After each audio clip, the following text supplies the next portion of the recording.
يا أهلا يا ولاد يا حلوين. أنا جدكم حكيم، وجيت لكم النهاردة بحكاية جديدة فيها حكمة هتخلي قلوبكم منورة. يلا اقعدوا حواليا واسمعوا الحكاية معايا. في مدرسة كبيرة ومعروفة كان فيه بنت جميلة وذكية اسمها ليلى. ليلى كانت بتحب مدرستها جدا ولعبها وأصحابها، لكن في يوم حصل موقف خلاها تتلخبط وتخاف. ليلى كانت ماشية لوحدها ناحية الحمام. فجأة واحد من العمال قرب منها بطريقة غريبة وكلمها كلام مش مفهوم، وحاول يقرب أكتر من اللازم. ليلى اتجمدت، قلبها خاف، وجريت بسرعة على الفصل من غير ما تبص وراها.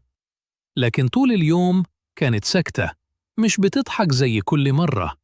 ولما رجعت البيت مامتها قالت لها: مالك يا لولي؟ وشك مش نفس الوش. ليلى كانت خايفة بتفكر: طب لو قلت هيزعلوا؟ ولا يقولوا إني ببالغ؟ ولا لكن مامتها حضنتها وقالت: أنا أمانك يا ليلى، قوليلي أي حاجة حتى لو حاجة مزعلاكي شوية.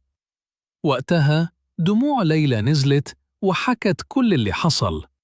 باباها ما تأخرش لحظة، لبس ونزل على طول المدرسة وكلم الإدارة، وتصرفوا فوراً وحطوا كاميرات ورقابة وحماية.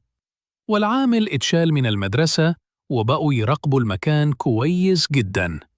ليلى بعدها قالت لمامتها: الحمد لله إني قلت، كنت خايفة بس كنت عاوزة حد ينقذني.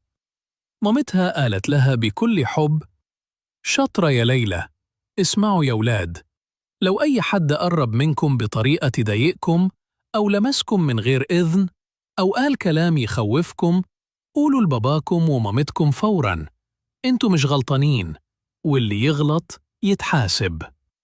ومن اليوم ده ليلى عرفت إن السكوت عن الخوف بيكبره، لكن الكلام بيحمي. وخلصت حكايتنا يا ولاد. لو عجبتكم الحكاية ما تنسوش تعملوا لايك وتشتركوا في القناة عشان تشوفوا كل الجديد. أنا جدكم حكيم وبحبكم كلكم من قلبي.